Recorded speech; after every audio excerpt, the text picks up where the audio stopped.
Sunday is normally a day of rest for most people here in the UK, but for me, no, not for me. I have to work very, very hard. Here we are again. English Addict is back once more, coming to you live from the birthplace of the English language, which is, of course, you know where it is, I know where it is, we all know where it is. It's England.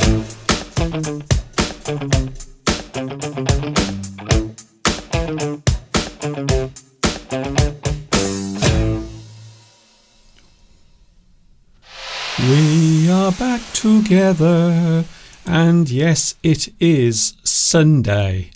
We are all here together. I hope you are having a good day where you are. Hi everybody, this is Mr. Duncan. That's me, by the way. How are you today? Are you okay? I hope so. Are you feeling good today? I hope you are feeling happy on this Sunday. We are live once more every week. We are here live from 2 p.m. UK time. It is lovely to have your company today. Whatever you are doing, wherever you are in the world, hello and welcome. My name is Duncan. I talk about the English language. You might say that I am slightly crazy about English. As you can see from my t-shirt, I am an English addict. And I have a feeling maybe, perhaps you are one of those as well. We are back together again. Already we are coming towards the middle of October. I can't believe already we are almost halfway through October. I don't know why, but this month seems to be going by very quickly. It is, of course, a very busy month for lots of people around the world, including me. I have a busy month with my big anniversary coming up at the end of this month. Also, over the past few days, I know I have a lot of people watching in India. Hello, India. It's nice to have you here as well. I know over the past few weeks, I've had a lot of new subscribers joining me in India. And over the past few days, it's been very busy because in India, they have been celebrating the special festival of Navratri. Maybe you've never heard of it before, and I'm sure if someone here is watching right now, because the festival has just ended. It is a 9-day festival that takes place all across India, and many people around the country will celebrate it in different ways, and there are 9 separate days involved in Navratri celebrations. So the festival has been taking place, and if you are watching today in India, I hope you had a super duper time. Lots of festivities, even though some people do actually fast, which means they don't eat anything for that whole period of time. So it is nice to have you back if you have been away, busy celebrating the Navratri festival in India. Welcome back. It's nice to see you back with us, and I hope you had a super duper time doing all of that. If we do have anyone watching in India, please say hello and please tell me how you celebrated the festival. Hello to everyone on the live chat. I want to say hello to you as well. Hello to everyone watching right now. By the way, I should mention a big thing, and it is a very big thing. Mr. Steve is here today, so I will put this up on the screen just to give you some notification that Mr. Steve will be here today. However, he is not very well. He's been suffering over the past few days with a cold, fever. So he's not very well. However, he has promised to get out of his sick bed and come down to say hello to us here on the live chat. So hopefully Mr. Steve will be with us today, despite the fact that he's not feeling very well at the moment. So we should have Mr. Steve with us today. We are looking at a few subjects. We are looking at words beginning with Q, U. I'm sure you can think of quite a few yourself. We will be looking at that later on. Also, you know, I like looking at words and phrases and things that are interesting concerning the English language. So we are looking at lots of different things as well. But the main star of the show is, of course, the English language and you out there on the live chat. Hello to the live chat. I wonder who was first on today's live chat. I have a feeling I already know who was first. And I'm right. Hello, Vitas. You are back with us first on the live chat.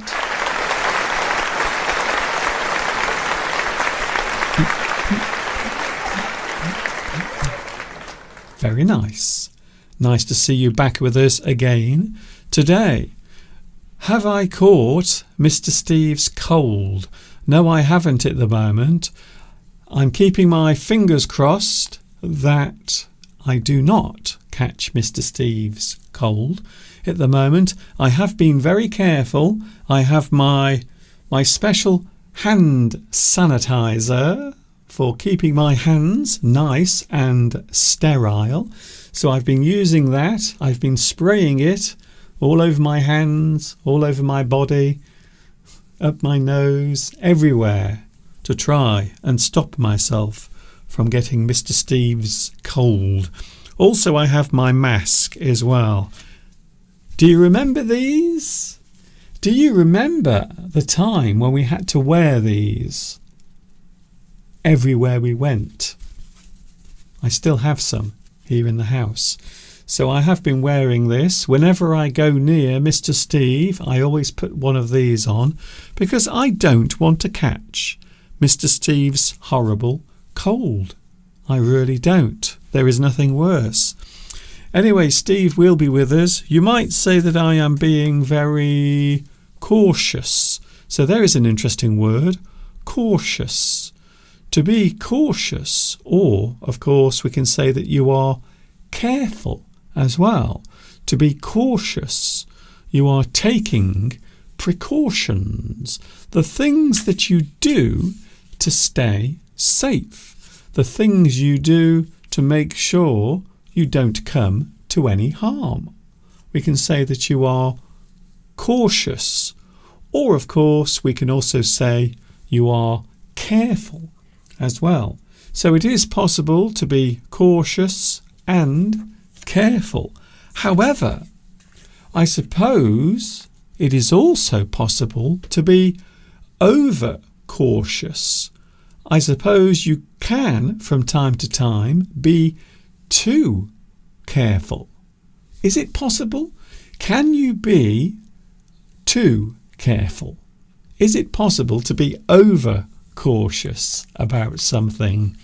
So perhaps all of my precautions, all of the things that I'm doing to prevent myself from catching Mr. Steve's fever, maybe I am being over cautious.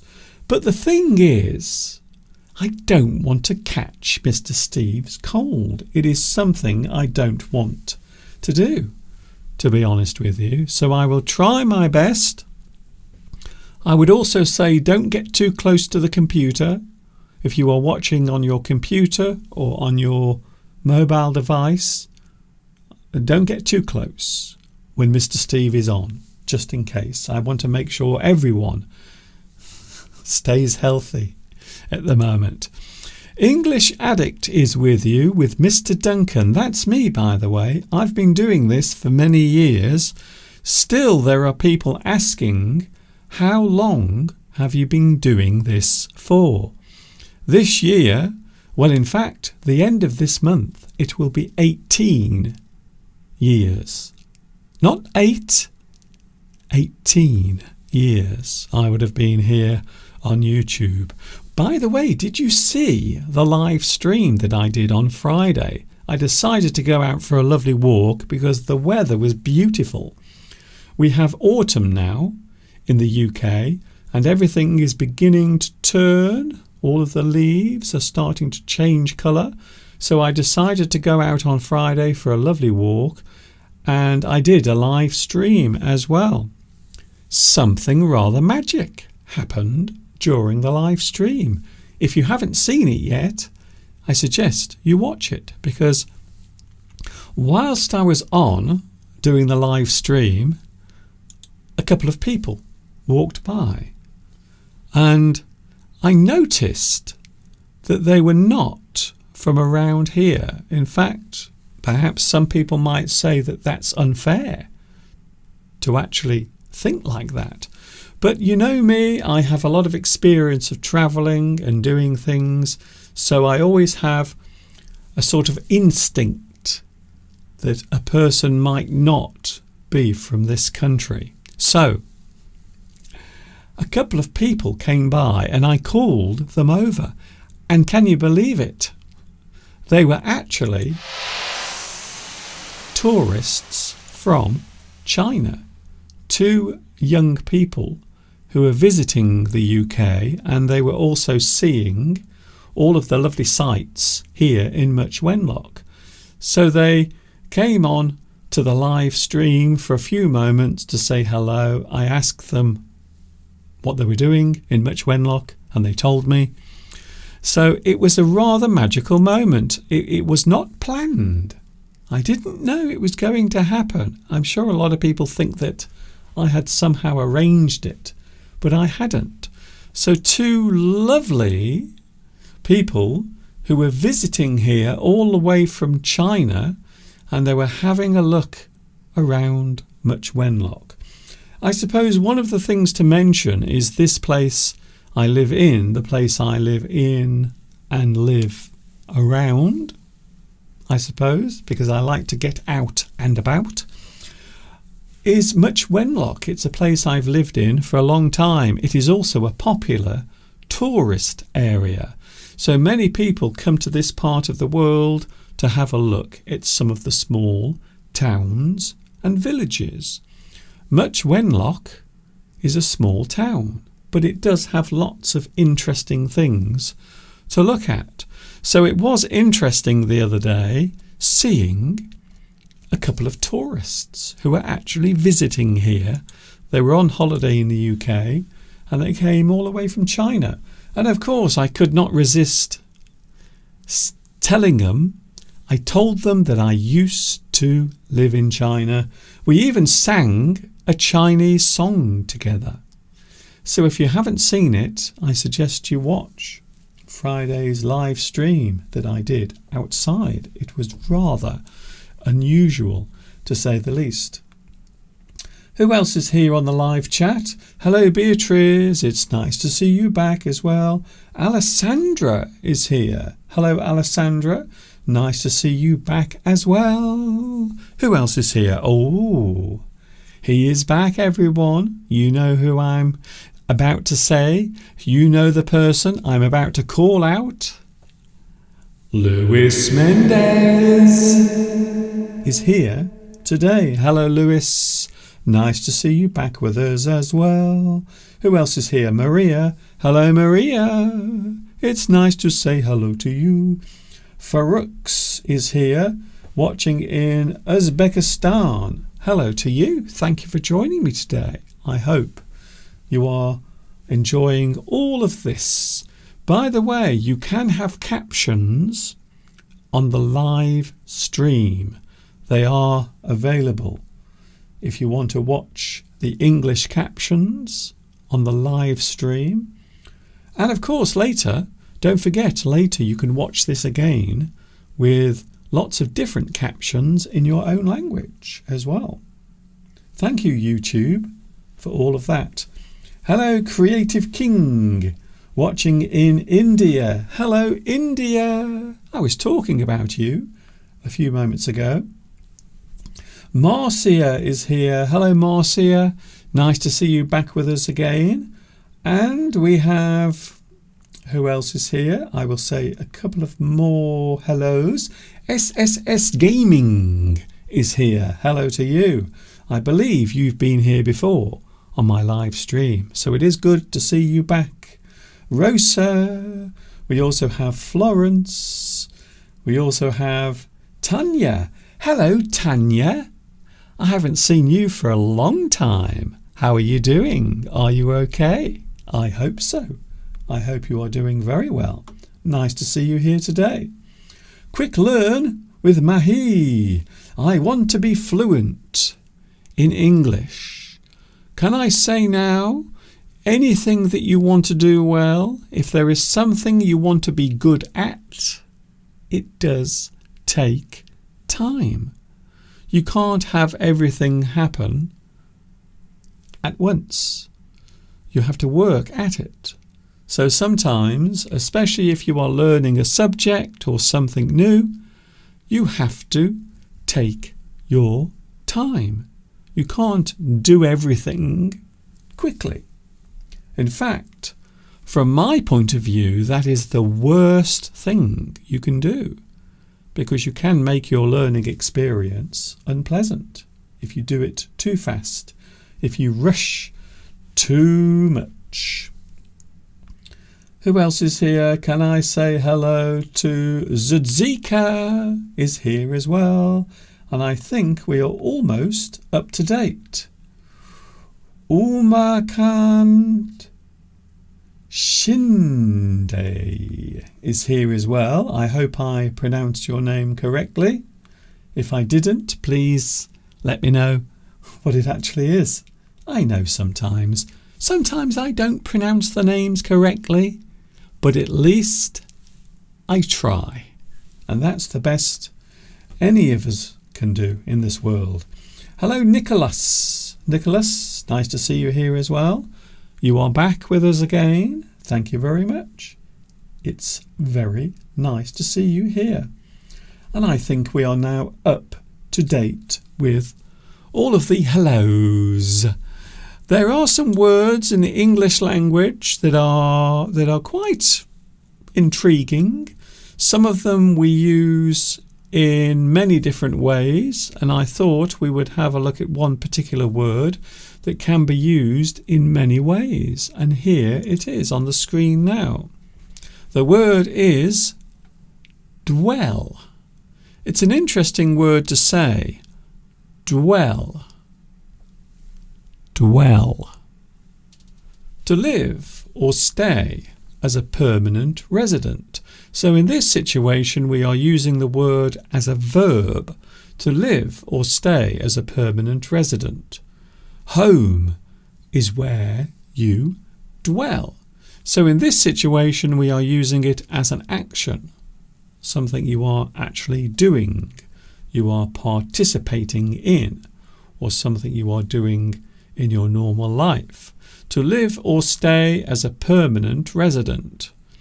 Your dwelling is your home. So in this situation, you can see here we are using the word dwelling as a noun. So the place you live in is the place you dwell or you live, and your dwelling is your home. So you live or stay as a permanent resident. And of course the place you live is your dwelling, or as we often say, your house or your home, which is, I suppose, more informal when you think about it. Also, as a verb, to live or continue in a given condition or state. So that means the way you feel, the way you are behaving, your attitude, maybe, to everything around you. You dwell in happiness. So I think that's quite a nice positive phrase or a sentence to use. You dwell in happiness, to live or continue in a given condition or state. Basically, the way you feel, the way you are behaving, the state of mind that you are in. You dwell in happiness. Also, as a verb, to linger over, emphasize or ponder in thought, speech or writing. To dwell on a particular point in an argument. Maybe you dwell on the past. So you think about something, you are doing it over a long period of time. You are thinking about a moment from your past. You dwell on that particular thing, that moment from your life, something that happened in the past. You might express it in speech. You might also express it in writing. You might talk about the past. You might try to analyze or emphasize something from your past. You dwell on that time. You dwell on a particular thing. Of course, a lot of people say it is not good to dwell on the past. It is not a good thing to always live in the past, because when you do that, you forget about the present. So this, once again, we are using as a verb, to linger, to stop and look at something, to spend a while doing a particular thing. Normally when you are thinking about the past, or maybe a certain moment of time that has happened. Dwell, once again, as a verb, overthinking or thinking too much about a point in time from the past. So I would say that this is a very common type of behaviour that people do. We will often think of something from the past. For example, to dwell on your childhood. You might often think about years ago when you were young, when you were a child, and the things that happened to you. Other words we can use is bide, exist, inhabit, reside, squat. So all of these actually refer to being in a particular place or belonging to a particular place. Normally the place you live or the place you reside in. Also, as a verb, you might think a lot about something. We can say that you think over. You think over something. You ponder over something. You puzzle over something. So these are all different ways of thinking of dwelling on the past. You are thinking of a past moment of time. You might puzzle over something. Or, of course, if you are thinking of a past moment or something from the past, you might reflect on something. Perhaps a thing you've done yourself, or maybe something another person has done to you. You think about something. You dwell on that thing. So I thought that was an interesting word because it is a word we use quite often, especially when a person is thinking too much about something. It is possible to think too much about the past. It is not a good idea to live in the past. That's all I have to say. The live chat is very busy. We have a lot to talk about today. We are going to talk about words in the English language beginning with Q, U. Also, another thing we might introduce today is a thing called a pet hate. What is a pet hate?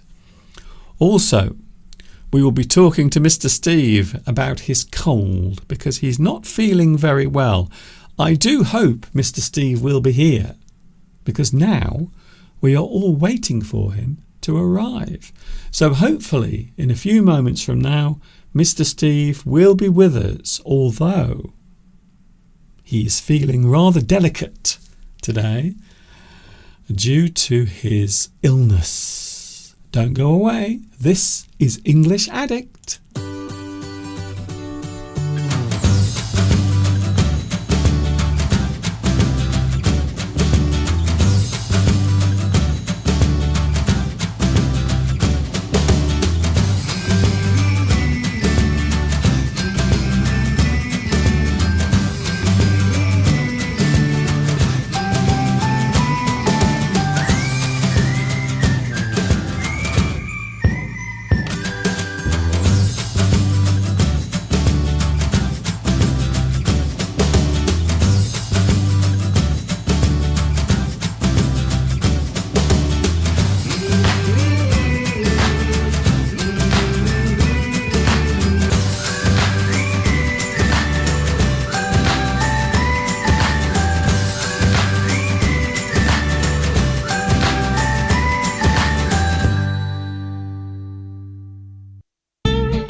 I'm a big boy now.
We are back, we are back, we are with you right now. Hi everybody, this is English Addict coming to you live from the birthplace of the English language. He's here, he's in the studio. I think it's Mr. Steve. I'm not quite sure because he's covered himself up quite a lot. Here he comes then.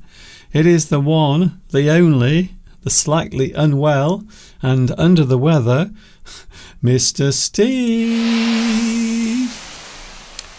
Hello, wonderful, beautiful viewers from across the globe. I hope you can hear me. Oh, dear. I don't know what Mr. Duncan has said, but yes, as is always the way with me, I get lots of colds, and this is the first one of the year, and so I'm masked up. Shall I take this off, Mr. Duncan? Can you hear me? I can hear you. To protect myself or protect Mr. Duncan against whatever bug I've got my tissues handy, which I shall be using later, no doubt. I've got cough sweets, and I've got the mask, and I've got a hat, and I've got a nice warm scarf to keep my throat warm, Mr. Duncan. But how are you? Enough about me. Okay. I think we've got the message, Mr. Steve. So we're all taking precautions here, because to be honest with you, I don't want to catch Mr. Steve's cold, to be honest with you. Taking that off. Well, I've got my mask on anyway. I'm wearing my mask. Can you see, Mr. Steve? If you look on the screen. Oh! Well, can I just say, one of the things I love about doing this is Steve doesn't even realise that there's a huge screen next to him with everything on there that's happening. He often forgets that there is an actual huge screen. Well, I've next got to him. look, you see, like that. Yes, well, And it's a bit distracting, I think. It's all right. To the viewers. No, it isn't. It is not distracting. Do you want It me is- to put my mask back on, Mr. Duncan? No, it's okay. Okay. So- But yes, so I may sound a little deeper than usual. Voice goes a bit deep when you have a cold. Usually, maybe a bit sexier. I don't know. And but doesn't it? Your voice goes deeper when you've got a cold. And I don't know. It just came on suddenly on Saturday, Friday night. Suddenly, bang! I Did it- felt like did I it- got a cold coming. but did Literally it come came on? on within like 10 minutes. Wait there, Steve, but I thought you were off for 2 days from work. Yes, with I was. that. Well, I didn't feel very well on Thursday and Friday. Yeah. But then I thought, well, I had a headache all day Thursday and Friday. And so I took the time off because I didn't feel very well. And I thought, oh, this is nothing. It's obviously not going to develop into anything. And then suddenly, Friday night, it developed into something. But anyway, I'm taking echinacea, vitamin C, zinc lozenges, extra vitamin D. I'm meditating to keep calm. Okay. And hopefully I'll be over it very quickly. But you never know. I don't feel too bad, actually, today, Mr. Duncan. So maybe it's just a sort of 24, 36-hour thing. The only thing I can tell, Steve, is around your nose. It is very red. So it looks as if you've been blowing your nose and probably sneezing quite a lot. I've always suffered from colds. Some people don't get them. My sister hardly ever gets colds. My mum hardly got them. My dad suffered from them quite badly, so I've taken after him. When I was a child, I used to get them all the time. When I was in my 30s, I had to have my tonsils removed, which is unusual at that age because they were constantly swollen and infected with various infections. I'm susceptible, there's a good word, susceptible Yes. to these kinds of upper respiratory tract infections, colds, flus. Let's give it its full name, upper respiratory tract infections. So where is that then? Is that your throat? Yes, that's it. That's because that's where the virus sort of multiplies in your throat. And what you don't want is obviously for it to spread into your chest. Can I just say, I think it's just because you're weak. You have a weak system. Me, I almost never get colds No, he or doesn't. fever. I don't. I get some of my seasonal allergies during the summer, but normally I never get colds or fever or anything. That's because I have such a strong immune system. You Whereas get other things. Everyone's got a weakness. Mine is this. It doesn't matter what I eat, what exercise I take, whatever. It doesn't matter. I've tried everything over the years. Nothing really works. I think actually vitamin D has helped. because last year I didn't really get any colds at all. In fact, I haven't really had a cold as bad as this, probably, I would say, for maybe a year, couple of years, maybe, since I've been taking vitamin D, because I discovered after a blood test that I was low in vitamin D. We've talked about this before. You need to have lots of sun exposure to get adequate levels of vitamin D. So I've been supplementing, but maybe not enough. Anyway, the thing is, if I get over it very quickly, then probably that's a sign that I'm quite healthy. So let's say I'm bouncing back tomorrow, Mr. Duncan. Well, Don't feel too bad. If you are bouncing tomorrow, of course, you'll be back at work tomorrow. So if your boss is now watching, he will be very interested to see how well you are doing at the moment. You seem better. Last night, all I could hear last night around the house was Mr. Steve. He was walking around the house, coughing and sneezing and drinking water. And that's all I could hear last night. It was like having a very unwell ghost around the house. That's what it felt like last night. Anyway, you are here.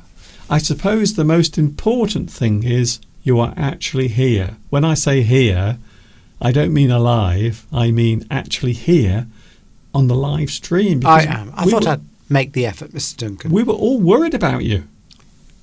Were you? As Lewis says, these are normal at this time of the year. They are normal, but some people seem to get them more than others. I seem to get a lot. Do you remember, Mr. Duncan? I went through a period when I literally was never without a cold. I think I had 5 one winter. Well, when I first met you way back in the late 1980s, one of the first things I always remember, not long after meeting you, is you came down with an awful cold. Yes. And you were ill.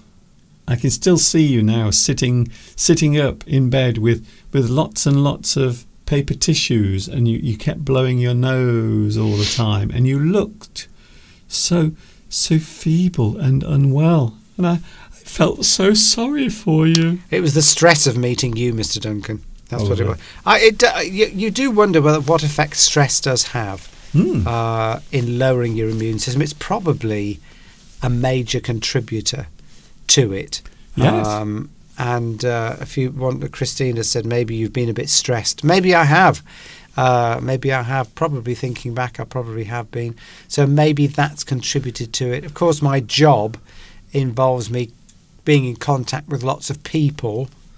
So if anyone's got that was the strange thing. I don't remember last week coming across anybody that had got a cold, but then people can disguise it. You just don't know. It's in the air. Anyway, enough about me, Mr. Duncan. Yes. Anyway, all I can say, Steve, is we were all concerned about your well-being, so we are very relieved to see you here I'm today. going to keep this on. If I get hot, I shall take layers off as I get hot. But it's good. I think keep your throat warm. I think because the bugs don't like the heat. Viruses, they don't like the heat. They like it when it's a bit colder. Hence the winter. Anyway, right. Hot fluids, says Gabriella. I shall look out for some hot fluids. Cloves, says Mitra. Thank you for that. Yes, cloves. Yes, they're very good. The oil. In fact, I put cloves. Powdered cloves in our cake yesterday. Our spicy, what do you call it, Mr. Duncan? Our spicy hot crust bun cake. So I put some cloves in that, so I shall have a couple of slices of that later. My temperature is fine. I haven't had a temperature, Christina, so that's always a worry. If you get a temperature, that's always a sign that maybe it's something like COVID or flu. But this is just a simple cold because when you just get a normal cold, you don't get a temperature usually. So it's just a simple common cold that will pass. Of course, you worry about it being a singer. If you do lots of singing, the worst thing for you is to get a throat infection or a cold, because then it affects your singing, particularly if you've got to sing high notes. So we'll see how that. I might not go tomorrow night, choir practice. Let's see. Okay, Steve, why are you telling us this now on the live chat? For someone who doesn't want to talk about it any longer, you seem to be talking about it quite a lot. Honey. So, lots to talk about today here concerning the English language. We are looking at words beginning with Q, U. There are lots. Now, we did this last week, didn't we, if you remember, with 2 other letters. And it was quite popular. A lot of people seemed to like it. So I thought we would do it again with the live chat joining in as well. A lot of people here today, by the way, Mr. Steve. We have Claudia as well. I forgot to say hello to Claudia. Claudia, can I just say right now, you have influenced me in a certain way. Because last week you mentioned that you were starting to have fruit and vegetable smoothies. So everything mixed up like a drink for health and all of those lovely vitamins. Well, guess what? Today I've decided that I'm going to have a smoothie. So because of you last week mentioning that, you have inspired me to do it again. So I haven't had a fruit smoothie for a long time. So I think I might have one today. And you know why? Because of Claudia. Because Claudia is having one. Also another good thing to keep your body healthy as well. Talking of healthy, so Palmyra said this, and of course we know Lewis spends a lot of time outdoors walking. I think that is very healthy for you. Natural light, particularly in the winter when we don't get very much strong light, so it's important to go outside during the daytime. And of course, I spend a lot of time I do get quite a bit of exercise, but not every day. And I spend a lot of time driving in the car. I spend, if I'm doing my job in sales, as you all know, I can be in the car, for sort of 6-7 hours a day. It's not very healthy. Breathing in those fumes and what have you. So, that's probably something to do with it as well. Anyway, enough about me. We are certainly talking a lot about Mr. Steve and his health today. Anyway, he's here. Mr. Steve is here. If you want to send your greeting to Mr. Steve to wish him well. Lots of nice greetings and wishing me well on the live chat. Thank you very much. It does help. That's what it's like a therapy coming on here, because there's so many lovely people that write lovely comments. Giovanni mentions about meditating, because I mentioned that. Yes, I do try to do that a couple of times a day, maybe 15-20 minutes at a time, because I am prone to my too much thinking going on. Anyway. So you need to calm that down. And I've always done it, but the problem is I do it for a while. It works. I feel very good. And then I stop doing it. And then, the stress builds up again. And I do it reactively rather than proactively. Okay. There's a couple of good phrases for you. Reactive and proactive. Well, reactive is after the effect or after the thing or after the event. Proactive is to be before the event or before anything goes wrong. Yes. Which of course, prevention is always better than cure. It is better to prevent something from happening than try to sort out the problem after it has occurred. I think so. There are various apps that you can use on your phone, Giovanni, if you're interested, and Beatrice has mentioned this as well. I use one called Headspace. We're not getting any money for this, but there are other apps as well, but I use one called Headspace. It's free. You can pay for it if you want to dive into it a bit deeper, but I find that one very good because it sort of tells you what to do, gives you a structure. So I tend to use that one. But of course, when I'm retired, I won't need that. I'll be stress free. Yes. Unfortunately, I won't be stress free. Beatrice, no, you'll be more stressed. Beatrice meditates a couple of times a day. I don't remember you telling me that, Beatrice. We did talk about it briefly when we were together, and another thing, of course, is you're supposed to do these things more than once in a while. It's supposed to be part of your daily routine. That's a bit like cleaning your teeth, I suppose. You clean your teeth in the morning, quite often in the afternoon, and at night. So it's the same sort of thing. It's a little bit like cleaning your teeth. You are maintaining your health. So with your teeth, you brush, and with your brain, you meditate. I suppose that's one way of doing it. Inner space, that's another one, Beatrice. Yes, I've heard about that one. Inner space, head space. They like space in the word.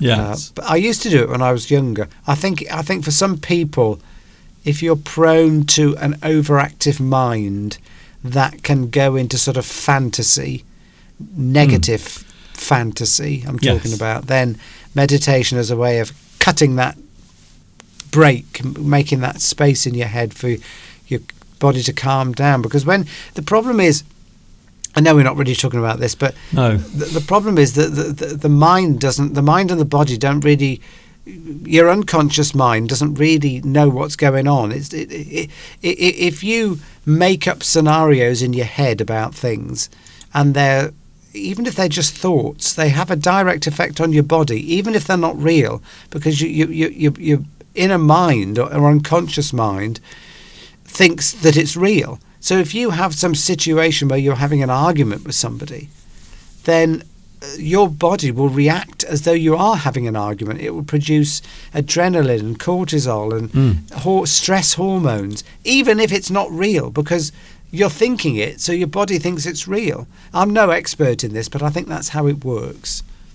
But anyway, enough about that. It's almost as if we've changed the remit of my YouTube channel to talking about state of people's minds, but we're not. We're here to talk about the English language, and I think there is something that is in our lives, all of us, that could cause stress, and this is something I'm going to speak about and talk about and discuss over the next few minutes. And of course you can join in as well with this as well.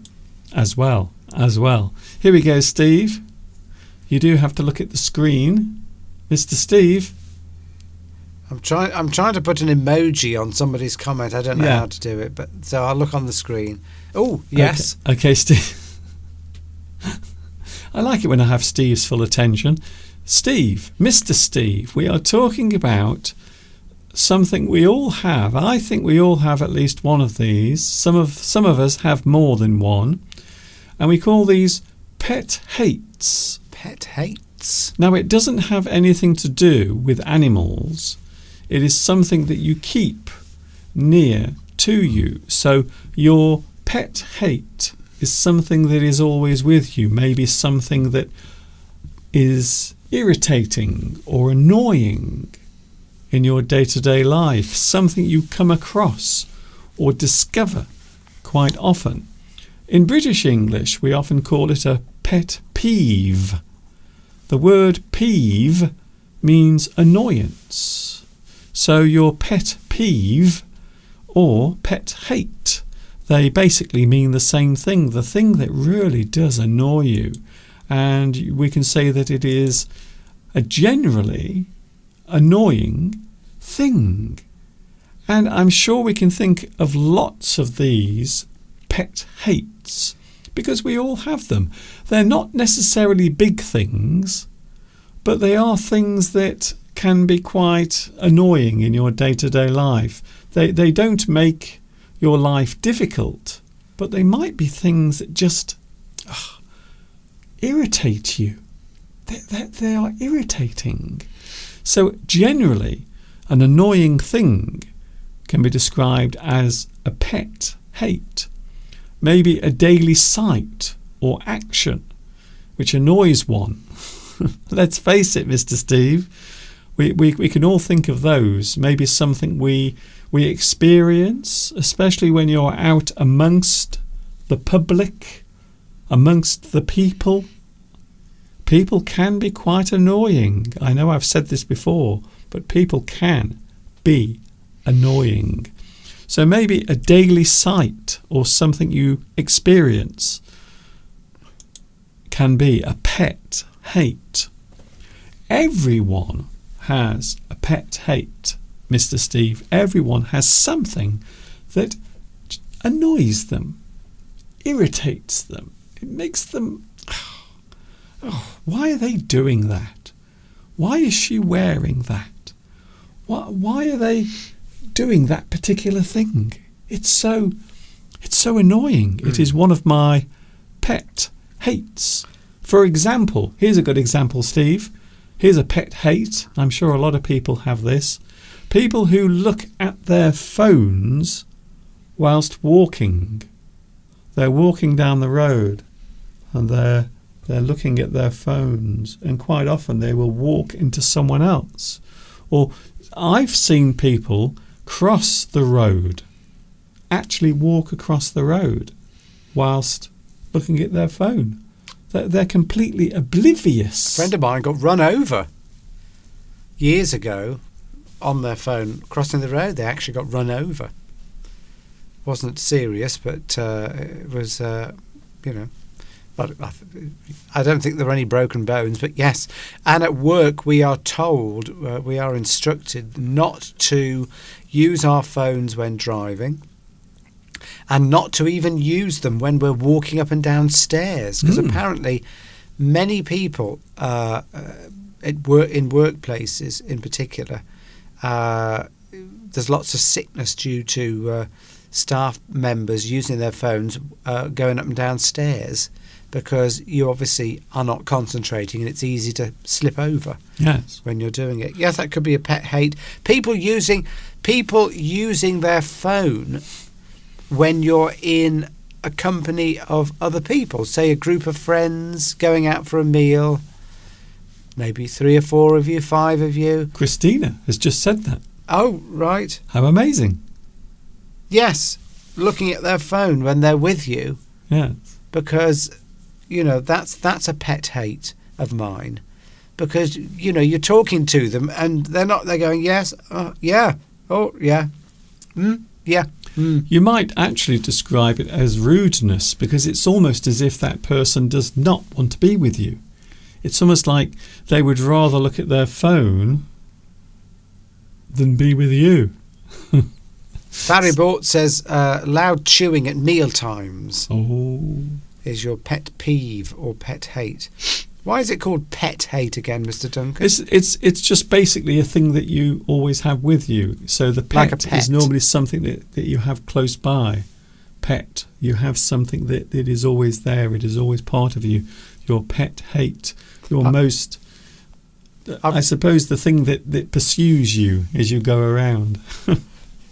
I've got a friend who, in the UK, we watch a lot of American TV because obviously it's English, and it's we've just got a lot of American TV in the UK. Mm-hmm. You probably do in your countries, but it may be subtitled, but of course we don't have to, it just comes straight as American. And so lots of English people have picked up talking or picking up habits the way that American people may speak. And one habit is saying like after everything.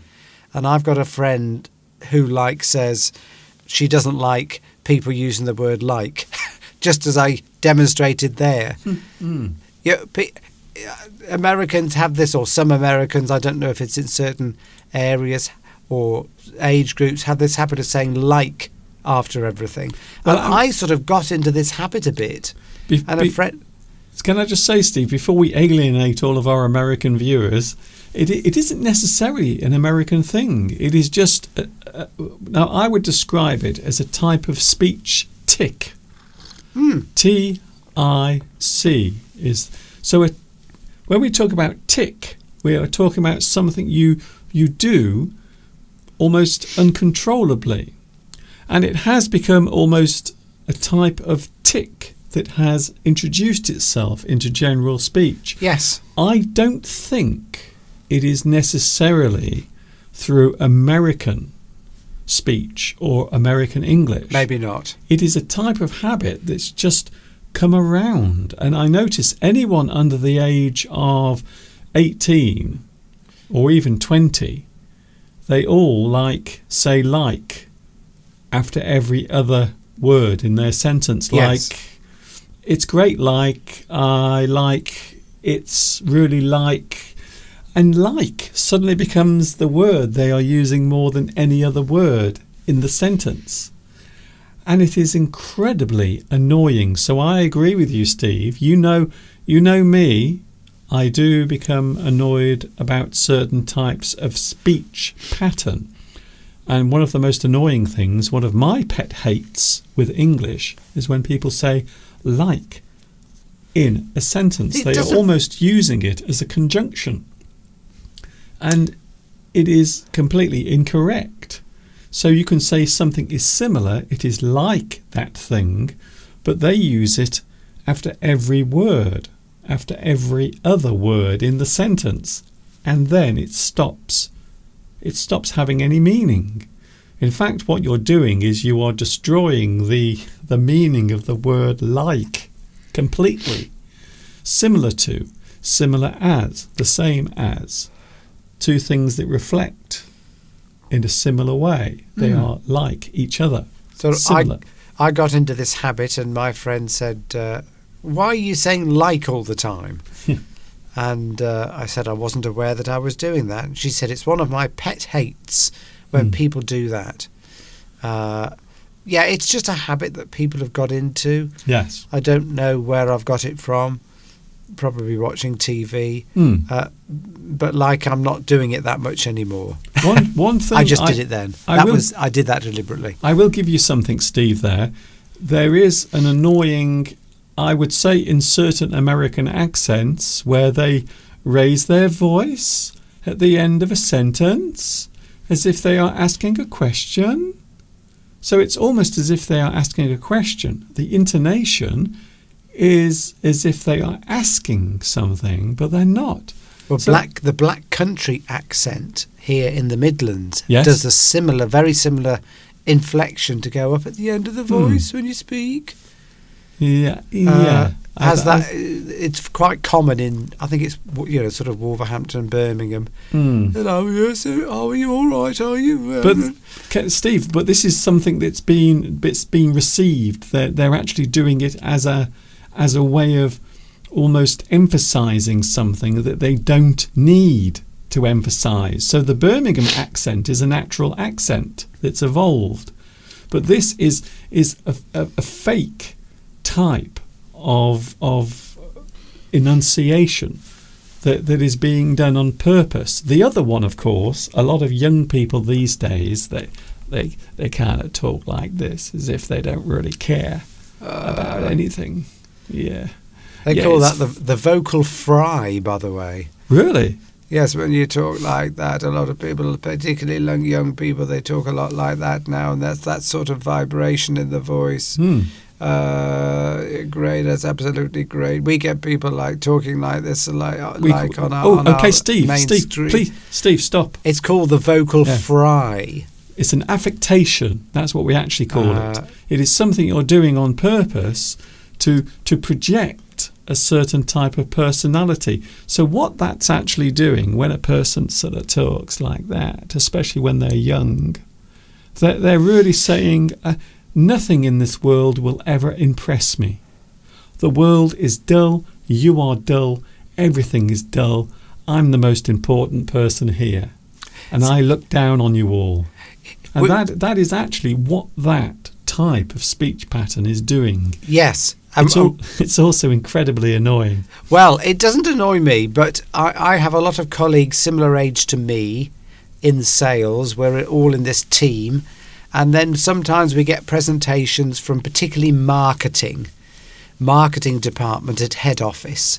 So it's just full of very young people who have come off a marketing degree course. They're in their early 20s and they've got a job working in marketing, and they all speak like that. Literally, they all speak the same way. And we sort of have remarked on this way of talking. Hello, and it's this sort of, I'm just not bothered. Yes, here's the new materials. This, and I'm probably not doing a very good imitation, but that sort of, the voice vibrates a bit. A lot of young people are talking like that. It is a type of meme. So speech, and this has happened. So can I first of all say, I am not being a snob. I'm not telling people that they are wrong speaking like that. No. What I'm saying is it is a type of affectation. So what you're doing, you are taking that and you are introducing it as your personality. It isn't what you're really like. It isn't your real character. But of course, it's peer pressure, isn't it? So if you're in a group of people... Sorry, Steve, I'm still explaining. Oh. So it is a type of meme. Amongst young people, there will always be fashions. And this just happens to be one of them. It's one of those fashions where you speak in a completely non-interested way, as if the rest of the world is not worthy of you. With that sort of sound in your voice. Strangely enough, that vocal fry is actually an exercise that you can do to relax your vocal cords. Yeah. So it's not unhealthy to talk in that way.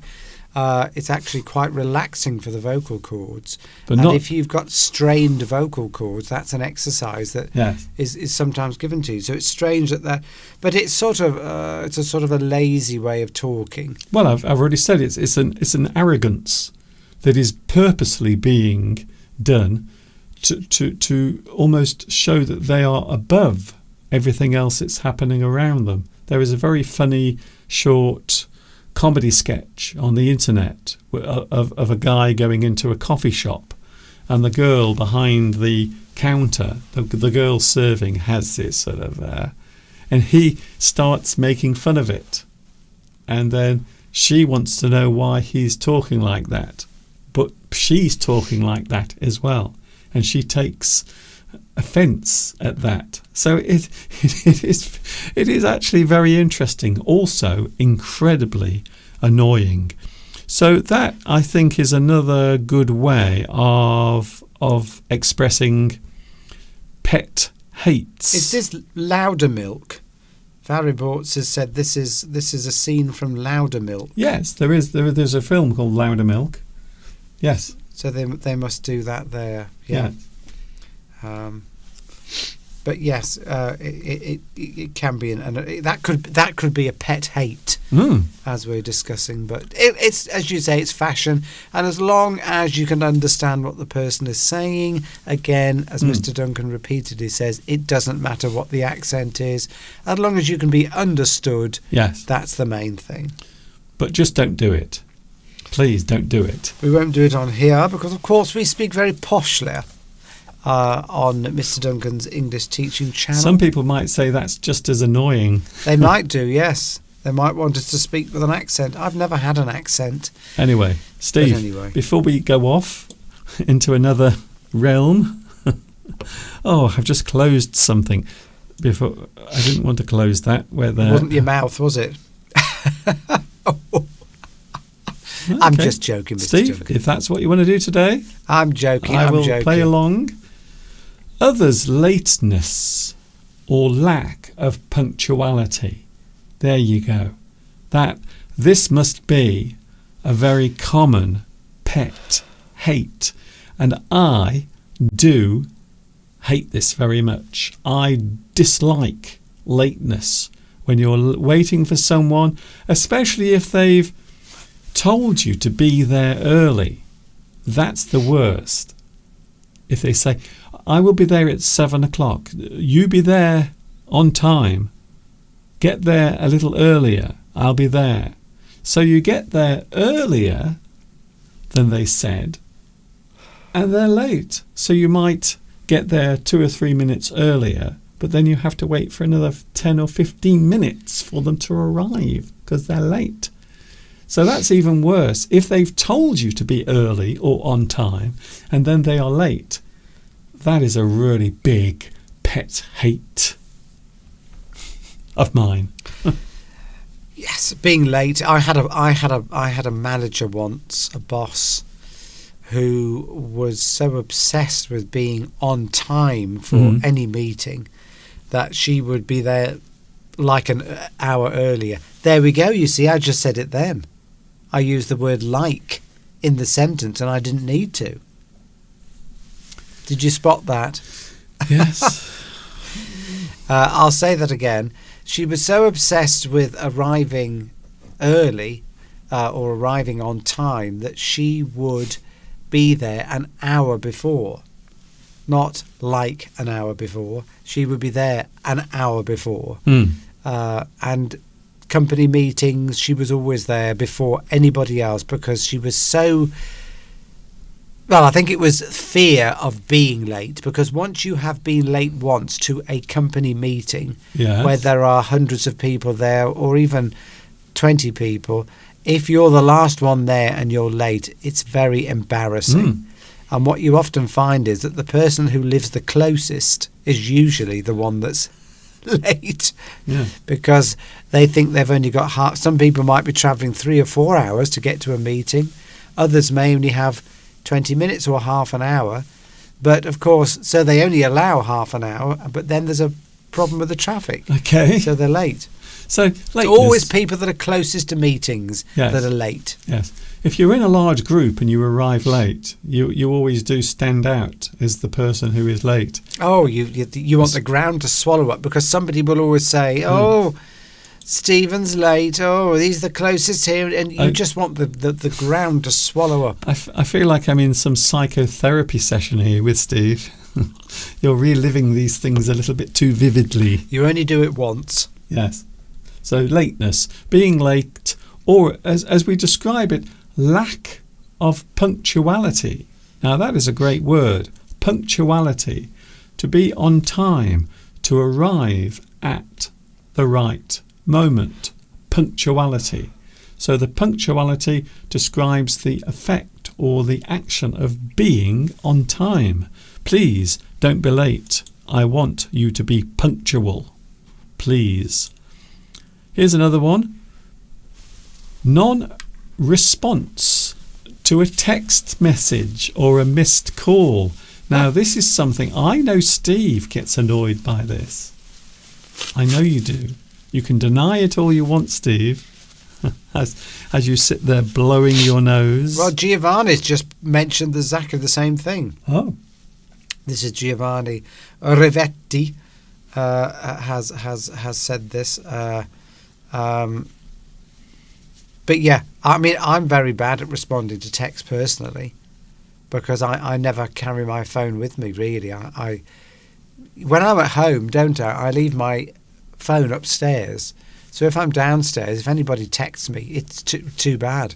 But I know friends that will always... I know if I send them a text, they will respond always within seconds. But I don't. I'm one of the ones that you can send me a text and I might not see it till the next day. Yes. But the thing is, as well, most people have their phones with them.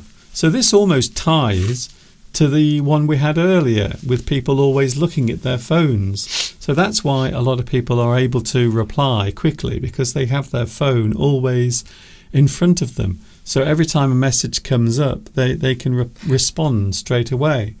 But the other way round is if you send a message and then the person doesn't respond quickly. So I know that annoys you a little bit, Steve, because you like to get the reply or the response in a certain amount of time. For me, it doesn't really bother me. Quite often I forget that I've sent messages to people because I do it so rarely. I rarely send messages. And when I receive messages, sometimes I don't read them for a very long time, and then suddenly I will find them. So I'm very well known for not responding to people's messages, including emails. Giovanni said the same thing. He expects other people to respond to his, but he doesn't respond to other people's quickly. But I'll tell you what's interesting, particularly when it comes to work. If there's a WhatsApp group at work for your local team or wherever you are, you need to respond to that. Some people, it's like, oh, here we go. I've just said it again. It's like, you see, I have got this habit of doing it. Yes. Maybe I'm a young teenager at heart, Mr. Duncan. No, you're not. So when people have a WhatsApp group, we've got a WhatsApp group at work, always had one, our local team. So somebody might say something on there, could be your manager, might make a comment about something, and then people will immediately reply because they want to be seen to be working. And then you always think, well, the person that doesn't reply, are they not working? Are they not? Why aren't they responding to that text? Yes. It's almost like a competition. People have got to reply back very quickly to comments on work WhatsApp groups, because if you don't, there is a bit of a pressure to respond in a timely fashion. Yes. Now, but if it's with work, groups. but Steve, the point is there. You've actually explained the reason why straight away, because it's work.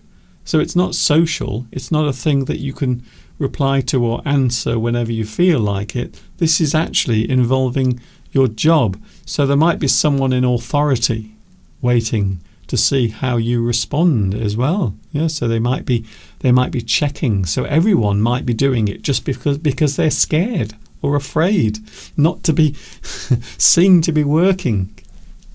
Yeah, you see. Beatrice says that a pet hate with her family is that they are not very punctual. It's annoying. Yes. So we'll have to remember that next time we meet Beatrice. We mustn't be late. No. Otherwise she'll think we're rude. Well, you can of course have an excuse for being late, but there are people who just make it a habit of being late. So I suppose to be clearer on that, I would say that it's annoying when people are not punctual or they're not on time as a habit. They just don't do it. Here's one, Steve. We both agree with this one. I know we do straight away. Loud music playing in a cafe, bar or shop. You go in to a cafe, you sit down and you're hungry, you want to have a cup of tea and a sandwich, and inside the cafe they have music. And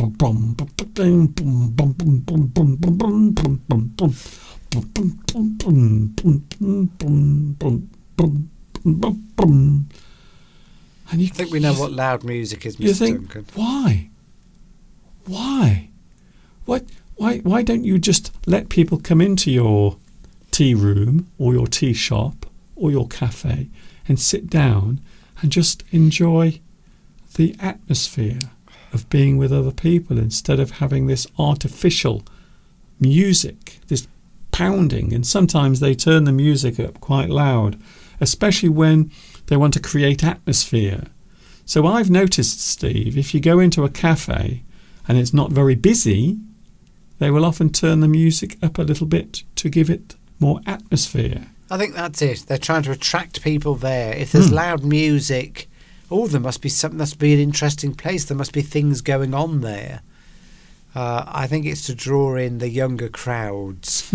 I mean, I don't like music. If I go shopping, say for clothes, which I very rarely do, then if there's music playing, I can't. I'm so distracted that I can't make a decision.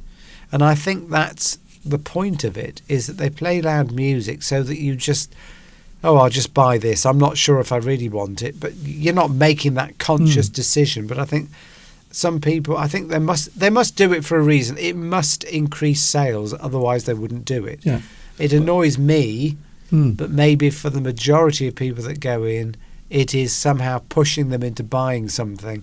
Because when there's music playing, you can't concentrate, so you can't make those sort of cognitive decisions. Are you saying then that the music might cloud your judgment? Yes, Oh. because you're not going to think, I'm not sure. Is that colour going to go with those trousers? That top, it's red. Will that go with my trousers at home?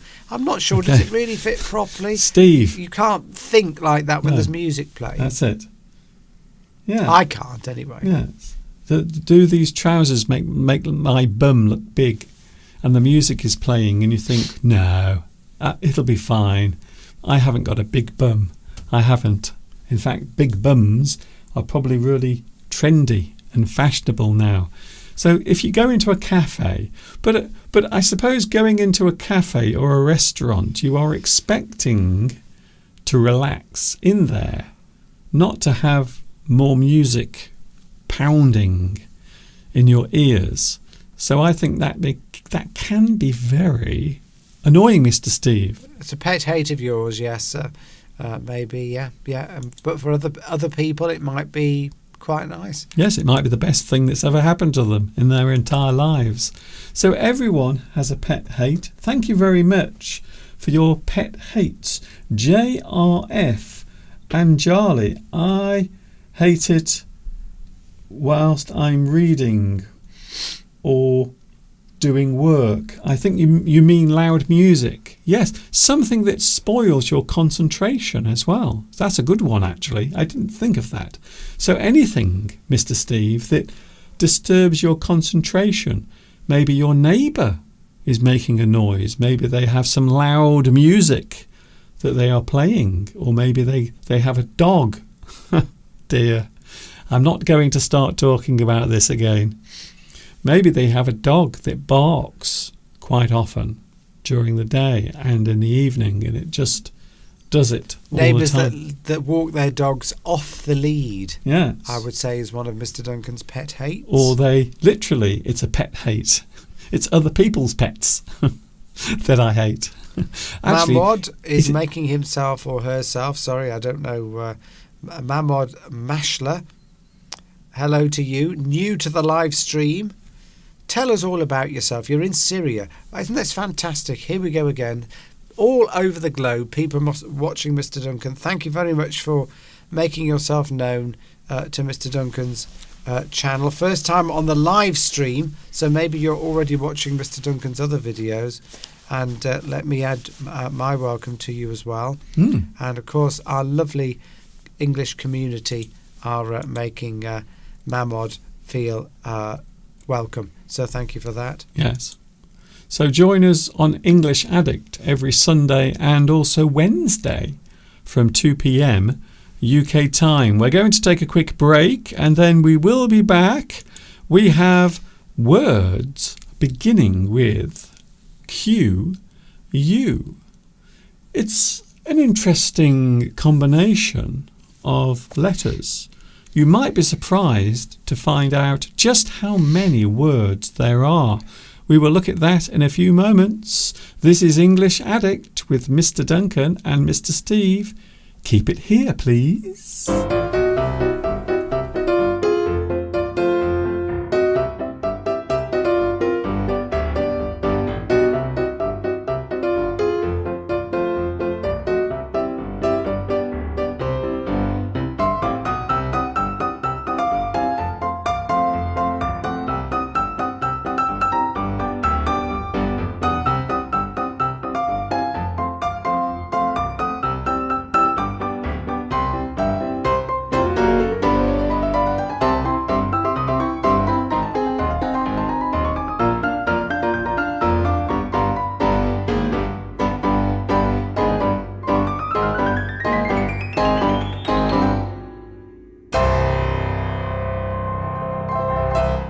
I always think it's a bit like a war taking place, that video.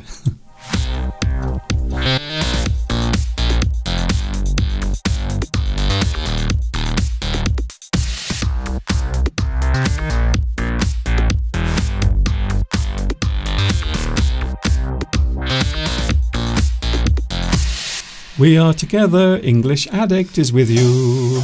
It is myself and also we have Mr. Steve here who is not feeling very well. However, he has decided to join us despite the fact that he's not feeling very well. So thank you once again, Mr. Steve, for being so brave and joining us. Just a cold. It's just a cold. A minor little annoyance.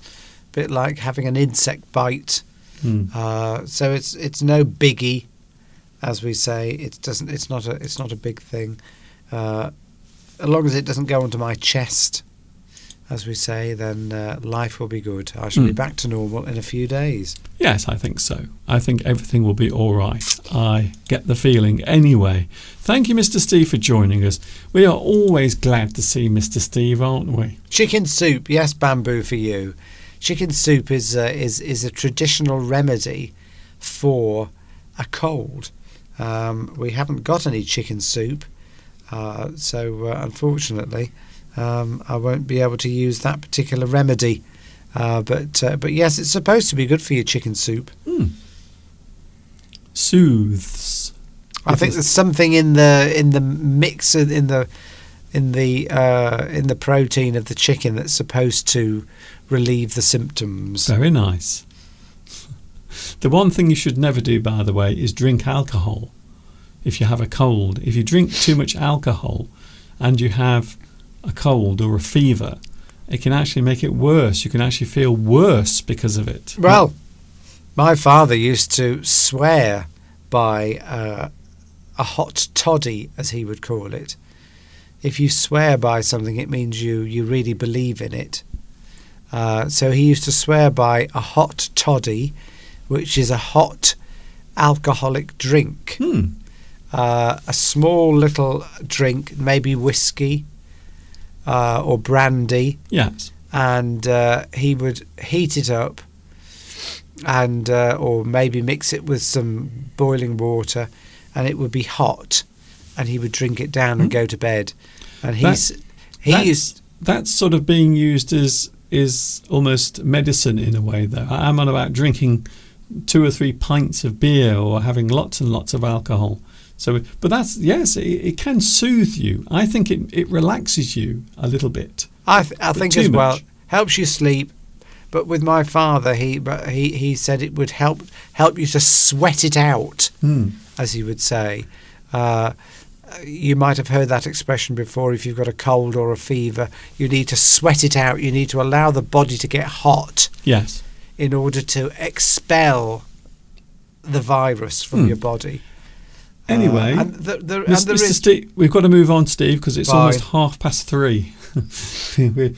we have. Oh, I think we might have some new live chat taking place here. Tracy. Hello, Tracy. My neighbours sing karaoke every evening. Certain parts of the world, karaoke is very popular. And also Trum Ong says, in my country, we have a lot of singers because each family will have karaoke in the house every weekend. You can hear the music free from unprofessional singers. That is true. Where if you ever go to a karaoke bar, it's not as popular as it used to be. It used to be really big during the 1990s, but not so big now. One of the problems, of course, if you go to a karaoke bar, Mr. Steve, you quite often hear bad singing. Yes, in the UK, karaoke is not treated seriously. It's treated as a night out for drunk friends. There aren't really karaoke competitions. Whereas if you go to Malaysia, places like that, maybe Indonesia, I'm not so sure, but certainly when we used to go to Malaysia, karaoke was treated very seriously, and there used to be competitions, and you would get really good quality singers singing. So in some countries, like Vietnam probably as well, it's a very popular thing, and people want to do it. Do you remember when we went to Malaysia, we had that friend who would enter all these competitions, and they took it very, very seriously. Yes. Well, of course, in Malaysia, they have lots of things called KTV bars, which are basically karaoke bars. So it was a huge industry. Now, there was lots of money to be earned if you did well in a competition. I think so. But karaoke in the UK is not treated seriously. It's like a bit of fun with friends who are drunk. And of course, if your neighbours have a karaoke machine in their house, then you might have to put up with that all the time. Can I just say, I was once, somebody came round to my house to complain because I was singing on my karaoke machine when I was in China, and someone actually came and knocked on the door and told me to be quiet. Anyway, we've got to move on, Mr. Duncan. It's nearly 3:30. Move on. Okay, Do you see what I did there? I don't quite know what you were doing there, Steve. I just wanted to introduce some new people to the live chat. That's all. Yeah, Mr. go Steve. on. I've done that now. Right. Here we go. Okay.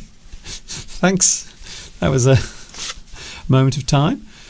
Words beginning with QU, Steve. I'm sure our lovely viewers out there will know a lot of words. There are some that I probably won't be using today. I'm sure someone will come up with it. I'm pretty sure someone will mention the word. But there are many words that begin with QU, so I thought we would go through them, Steve. And of course, I will be picking Mr. Steve's brain as well as we go along, although it might not be working very well today. So, Steve, you have an excuse today. If your brain isn't working very well, you have a very good reason for it, because you're not feeling very well. Here we go then. The first word, this is a nice one. This is nice. Quaint. Quaint. Quaint. This is something we often use quite often in British English, but I think you can use it also in American English as well.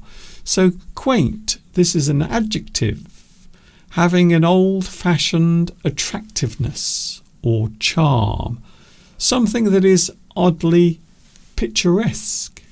Now, I do like that word, picturesque, something that is picturesque. Maybe we could describe it as, would you say, attractive? Something that is attractive, something that draws you towards it. Yes, it's a sort of it's not an aggressive or clumsy thing. It's sort of just quaint. It's just very gentle. And you can you describe a person as quaint?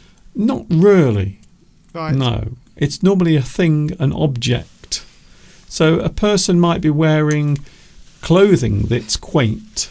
Maybe if they dress in a certain way. So a person isn't normally quaint, but you might describe their clothing as quaint or their house as quaint. Something that's picturesque, but in a strange way. So maybe something that is oddly attractive. A quaint old house. Something you see, you like it, but you're not sure why or how. It has some sort of attractive quality. We might describe it as quaint. It's a nice word, that. Yes, I like that. A quaint village, picturesque. Yes, as you say, with a sort of an old-fashioned sort of hint to it. Hello, Tracy. I think Tracy might be new. Saying, nice to meet you, Duncan and Steve, and all your viewers here. Yes. Nice to meet you too. Hope you're enjoying today's lesson. Yes. Even well, though it was Tracy who mentioned the loud music earlier. Oh, sorry. Right. Oh, yes. Yes, I see now. Yeah. But hello anyway. And sorry that I'm blowing my nose. This might be the highlight of today's live stream. It might be. Yes, I'm beginning to feel a bit worse for wear, as they say. Roll on, 4 o'clock. Quaint. So something that is quaint can also be odd, peculiar, or even inappropriate as well. So a quaint thing that you're doing that might seem unusual or odd, or maybe even inappropriate. Ooh, fancy that. Palmyra makes a comment here. Is it true that that after a Q there is always a U in English? I think you will find most words that begin with Q have U next to it. So that's why I'm emphasizing this today, because there are many words that begin with Q, U. So it is common for a word that begins with Q to have the letter U next to it. And then, of course, quite often it will be a vowel afterwards. A quaint sense of humour. A quaint sense of humour. A person might have a quaint sense of humour, maybe slightly odd or peculiar, something that's a little unusual maybe. Some people might describe this that they're watching now as a little bit quaint. Sometimes you use the word quaint and it's not necessarily a compliment. No, but it can be used as an insult. How quaint. Yes. So it can be something that is peculiar or odd, and you are actually saying it is peculiar. That person is peculiar, odd, old-fashioned. Isn't she quaint? Yes. Yes, somebody that's dressed maybe in an old-fashioned way, in a strange way, that's not with the fashions, maybe. Here's another one, Steve. Here's another word. Yep. Quell.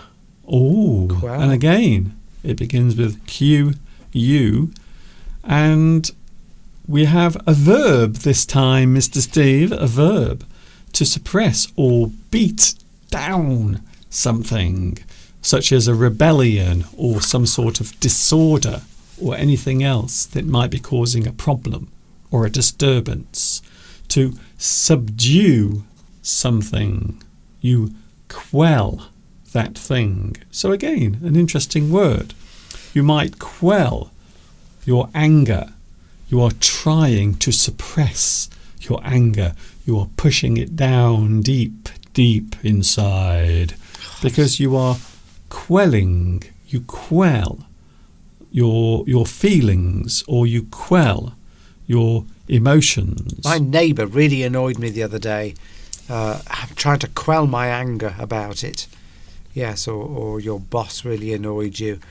Or somebody might say to you, you need to quell your anger. Means that you need to calm down a bit. You need to subdue a bit. Here's another one. Using the word quell, to overcome or allay. To quell the pain. So maybe you treat yourself with something. You put something on. Maybe you have something on your arm, maybe a wound or something that is painful. You try to quell the pain. You try to overcome or allay the pain. If you allay something, you are trying to suppress it or make it go away. You allay, or to calm that thing down as well. So a very interesting use of the word there. Here's another one, Steve. Oh, I like this one. Some of these might be getting a bit scientific, so I'm glad Mr. Steve is here, to be honest. Last year will be fine with that. Quantify as a verb. Again, we are using verbs here. We will have some nouns and also some adjectives in a moment. Quantify, to discover or express the quantity of. You quantify my love for you. So I will try to quantify my love for you. Or maybe you quantify the number of stars in the sky. So maybe you are trying to discover or express the amount of something in the form of a verb. And that is the word quantify. Yes, you might say that there's crowds of people outside. And somebody might say, well, can you quantify that? When you mean crowds, do you mean 50, 100, 1,000? Please quantify that.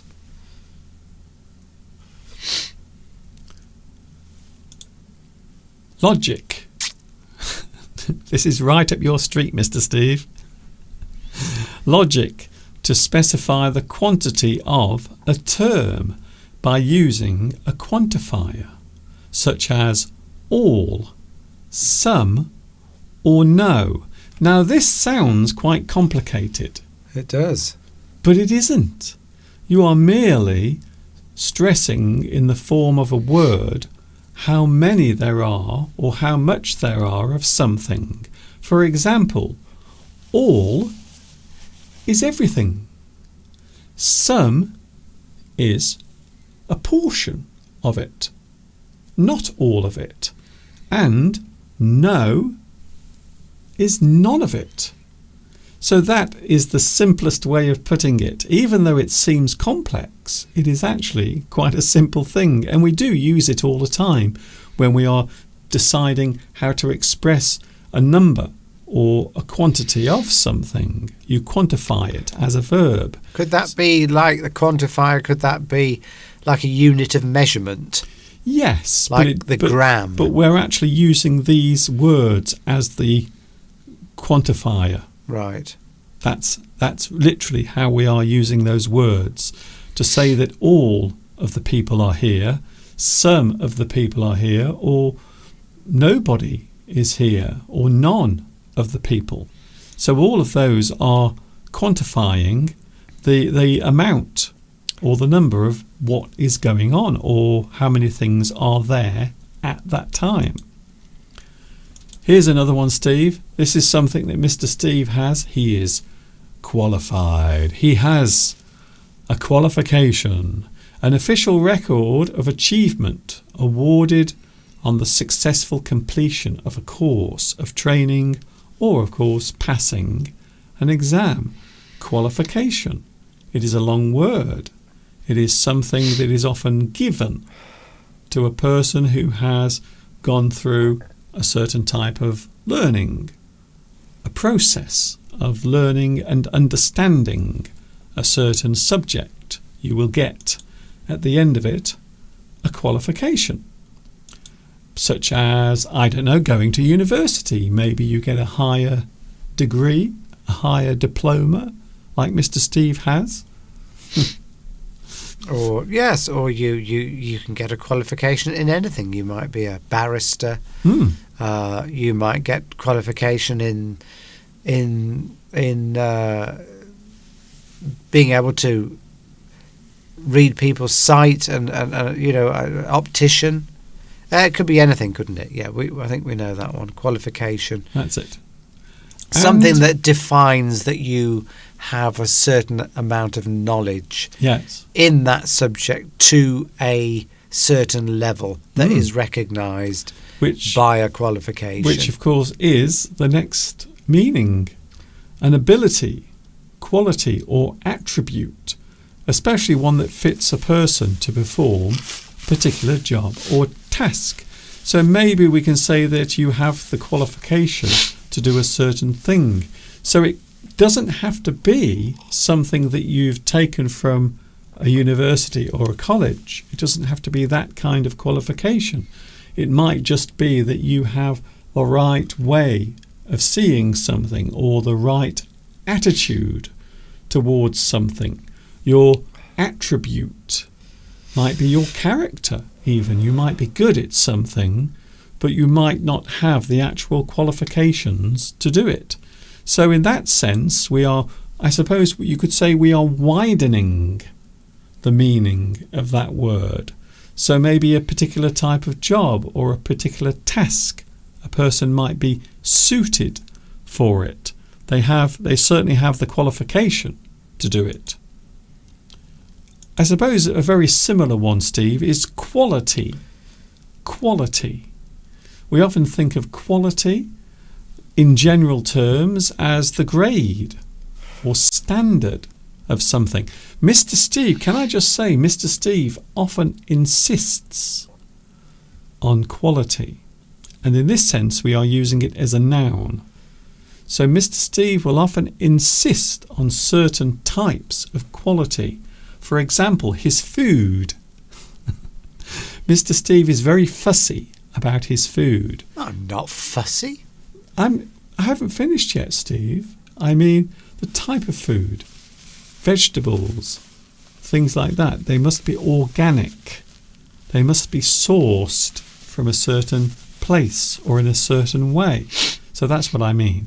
So Mr. Steve does like things to be of a certain quality or type. So the grade or standard of something, for example, the water is of high quality. It is or high or good, poor or bad. It doesn't always have to be something that's positive. It can be negative as well. Of course, you can have bad quality. You can have poor quality. Look what Beatrice has put. Your classes are high quality. Oh, Thank you for that, Beatrice. it's very Oh, kind. and Christine has put the same thing as well. Similar thing. I sometimes feel as if I'm trying to get those compliments, but I'm not. Honestly, I'm not doing it for that. You often hear the words quantity and quality used together, don't you? Yes. And some people like to buy, like with clothes, they like to buy lots and lots of maybe cheaper clothes. So they like quantity rather than quality, having a few items of very high quality or lots of items of low quality. That's quantity, quality.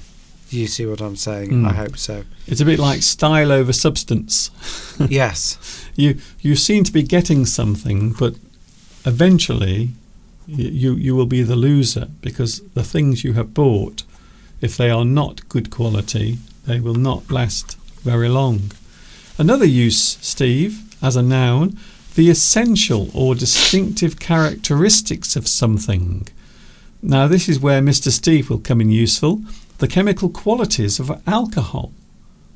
So in that sense, we are talking about that thing that is part of it, or maybe the main part of it. The quality is the essential or distinctive characteristics of something. So we often talk about the qualities of a particular thing. And that is really the main part, or the essential part, or the important part. The purity. Yes, exactly. In that case. You see, I knew Steve would get this. Or the qualities of something. Yeah, in that respect, you're talking about how it behaves, how it interacts with other molecules. What are the qualities, the chemical qualities of alcohol? If you were saying that sentence, you're saying, well, how does it react with other chemicals? And it would always react in a similar way. It would be, predictable, or it would be well defined. So you might put that with something else, and then you will see how it reacts. Okay. Pretty good. I liked it. I knew Steve would come in useful there. Quality, a statement of one's social level. Oh. Sorry? Nitram says, I've always been a great admirer of the chemical qualities of alcohol. Yes. Yes, its ability to make you feel inebriated is what Nitram means there. That's very clever. It can make Thank you for that. It can make all of your problems go away. A statement of one's social level, as seen or observed in conversation. So you might describe someone as quality. He is quality, that guy. So the thing is of a high standard. You are using it as a noun. So you are naming that person as being quality. A thing can be quality as a noun. I suppose you might say that it's not often used in that way, but in certain types of speech, you might hear a person described as quality, as a noun. Quality is an adjective, Steve. The observed, shown distinctions of a certain item or thing of high standard. So it's a bit like what I said earlier. You might have quality vegetables. So you are describing the attributes of that thing, the thing that thing actually possesses or has, the quality of it.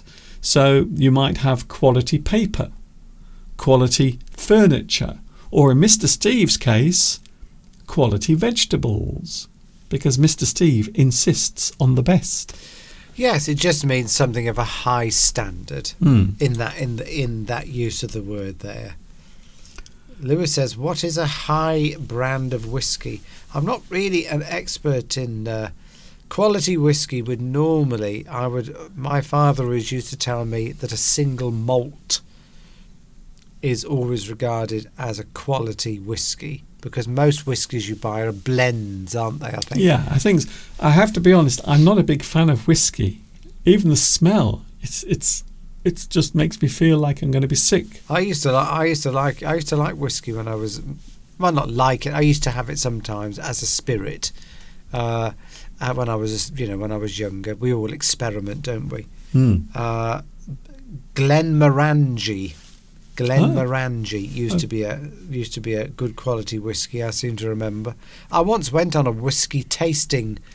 As this is an aside. If you do an aside, just means you're just coming away from the main subject to talk about something else. And then when you come back, you digress, don't you? Is that right, Mr. Duncan? You would. Yes, an aside is you are briefly veering off the subject. Digressing. No, that the aside is the same as a digress, isn't it? That's it. And then eventually you will go back to where you were. Eventually you'll go back to what you were talking about, Yes. which is quality.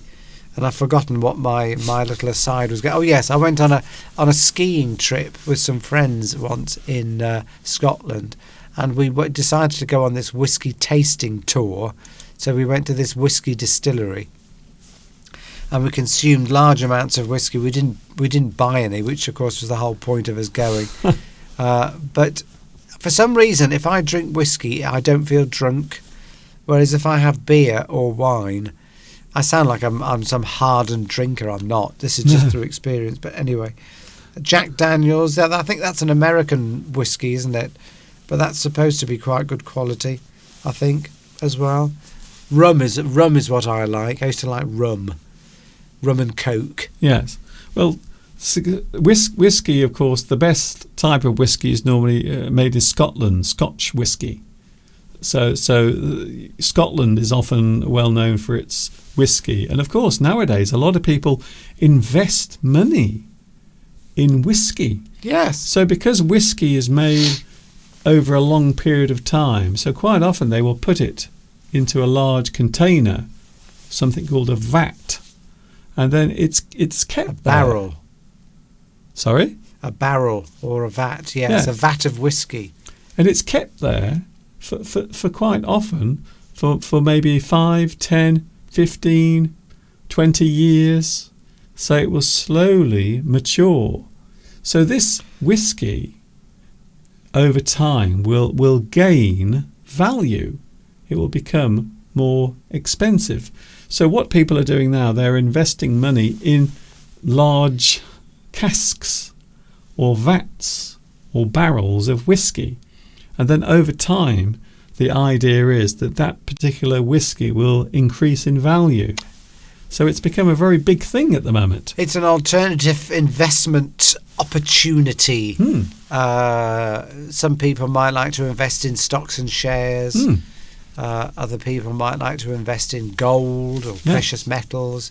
But you can also invest in paintings, whiskey, classic cars, racehorses, and you are obviously expecting a return on your investment over time. But of course, most things go up. If you were to buy whiskey, for example, it would go up anyway just because of inflation. So it would go up anyway in price. I think they're talking about specific types of whiskey. Yes, so not just your average whiskey. These are things that are designed to be expensive at the end of their maturing life. So I think that's why they say that. But it is popular. But I don't know much about whiskey. My father would sometimes drink whiskey. Bell's is another one, Steve. Bell's is a very common whiskey blend. You wouldn't describe Bell's as high quality. No. My father always drunk. I mean, it's sort of medium quality. Your father was always drunk? He was always drinking Bell's whiskey. I thought that's what you said. Well, yes, anyway. Giovanni says quality tyres, yes. Quality tyres. Now, that's something I love is quality tyres. I've got a bit of an obsession with tyres. And, do you buy a budget tyre or do you buy a well-known brand like Michelin, for example, for your car? And obviously the high-quality brand would be Michelin. Trying to think of another high-quality one. I can't off the top of my head. Dunlop. I don't think... Does Dunlop still exist? I think it does. Continental. Those sort of German, French brand. Well, Michelin is French, always known for its quality tyre. You can't go wrong with a good Michelin tyre. But do you buy a budget make that costs half as much? The test would suggest that it's a very unsafe thing to do. Yes. But anyway, it depends on your type of driving. Welcome I digress. Okay, Steve, you've definitely veered. Another aside. You've gone over the cliff edge. Quality time, Nitram. There's a good phrase. Quality time. Yes, we might be covering that in a moment. Oh, right. We'll see. I don't think we've got time to do all of this now. Quip. Mr. Steve, another one. Quip. It's an interesting word. Maybe it's a new word for you, perhaps. Quip.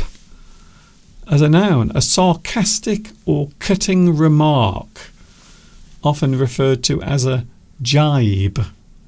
So you might say something sarcastic or maybe something that is designed to hurt the other person or make them feel foolish. We can describe it as a quip. Like a joke, but maybe more of a, not necessarily, just more of a sort of a saying or a phrase that is funny. Yes. Rather than a full-on joke. So it can be used in more than one way, or of course it can be a witty or clever saying, such as a merry quip. A person might come out with a quip. Quip. It is a type of comment or something that is said quite often to make a person feel slightly embarrassed or to make them laugh. To make a quip as a verb, of course, we can also quip as a verb. He will quip a lot during the party. That means he is going to say lots of things that may or may not be funny to some people, or they might even be offensive.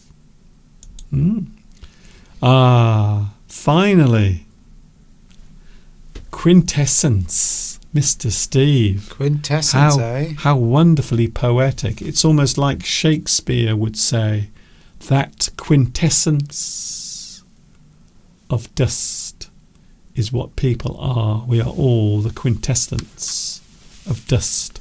The most typical representation of a quality, state, manner, form. The quintessence of something. So you might be saying the actual quality of a particular thing. You are trying to get to the core of something, the quintessence of something. It's very poetic, actually. Yes. Quintessentially English. You could describe somebody that was... if you described somebody as quintessentially British or quintessentially English, it meant they display all the characteristics of an English person. You could say that about somebody from Spain or from Italy or from France. They display the characteristics that you would associate with that thing. Yes. Maybe even a stereotype. Yes. It could also be that. So yes, we often talk about the typical representation of a quality or a way of doing something or the way in which you do something. An extract of a substance containing its principle in its most concentrated form. So you are looking at the basic of something, the heart of something, the epitome of something. Oh, there's a good word. Can we say the quintessence of beauty? Yes. says Christina. Yes, we can. Yes. You are trying to get to that, what most people would see as beauty, the quintessence of something, the heart of something as a noun, or the epitome of the soul of something, the heart of a thing, an action. And as a noun, we can also, well, as an adjective actually, we have our final one, Steve. An adjective form is, as Steve just said, you just said this, Steve, quintessential, of its most pure and distinct form. So the quintessential Englishman would be gentle, polite, Well spoken. kind. You might say that Mr. Steve is the quintessential Englishman. You might say that. Yes. Yeah. Okay. Giovanni, can I mention some of the ones that people have put on here, or have you got other ones to put up, Mr.? That was the last one. That was the last one. Just going back, Mahmoud used the word query, which of course means inquiry. An inquiry. Yes. Short for inquiry. You are asking about something. You are asking a question. You are putting a question forward. You are putting forward a query. You are asking for information, or you have a question, something put forward in the form of an interrogative statement. You are asking for something. Yes. Or you might be, somebody might say something and you're questioning the validity of that information. And you might say, I want to query that with you. I'm not sure that you were right on such and such a point. Quantum physics came up. Quantum, which means small, doesn't it? Quantum physics is the study of physics, the way particles behave on a subatomic level. I think that's right, as opposed to the big stuff we can see. Yes. You might say it's the opposite. Yes. Giovanni says, what about quid for money? A pound. Yes. I've got 10 quid in my pocket. It's a slang term which means pounds. Pound. British currency is often described as a quid. So 1 quid, 5 quid, 10 quid, 20 quid. Faribort says here, yes, a quintessential village, or a quintessential British village, or a quintessential Italian village. It just means displays all the characteristics that you would associate with that thing. I have to say, we've had some interesting words today, some interesting moments of time, and I have to say, can I just say, and I don't say this often enough, Steve has been a hero today, because he's climbed out of bed, he crawled into the studio, and now he's been sitting there for the past hour and a half, even though he's not very well. So can we all give a round of applause to Mr. Steve?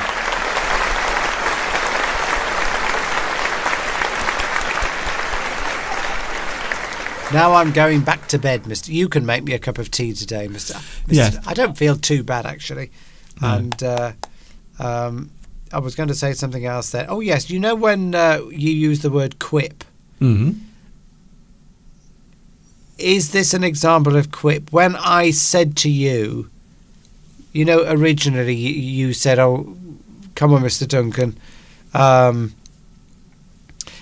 we've got to move on. Mm-hmm. And then I said it to you, back to you later. Would that be an example of a quip? That might be a type of quip. Yes. Not necessarily humorous, but more sarcastic. Sarcastic. So yes, that could probably be described as a quip, because Yes, you're almost throwing the same thing back at me in a sarcastic way, because you're saying that I was rushing you, but then I took a very long time to explain something, so you did the same thing back to me. So yes, it is a type of quip. You are returning the favour sarcastically. Nice. Here's another one. Quorum. Is that spelled with Q-U? Quorum? Oh, that's. I like it when you do this, Steve. I think it is. Well, where is it? Where is it written? It's not written anywhere. I just popped into my head. Okay. Well, what does your head tell you? It's I think it's Q-U. Quorum. Somebody look it up. I'm sure that's a Q-U word. Isn't it the minimum amount of people who have to be present at a meeting or a? Yes, if you want to. Sometimes in societies or in business, you need. If you want a decision to be made, you need a minimum amount of people for it to be valid, and that's called a quorum. Yes. Yeah, there we go. Quorum. Thank you, Rhubarb. I have to say, it's not a word that's used very often, even though I still know the meaning of it. Did you like that? Did you see how quick I was able to pull that? Well, you're just quality, Mr. Duncan. Thank you. Thank you. I'm trying to think of another word that begins with QU that could apply to us. Well, we won't invite that description. No, I was going to say, Steve, I was going to say quaint. Quaint. Yeah. Oh, See? you're quaint, Mr. Duncan. We are quaint. It's time to raise a glass of whiskey for Mr. Steve's health. Thank you, Tom.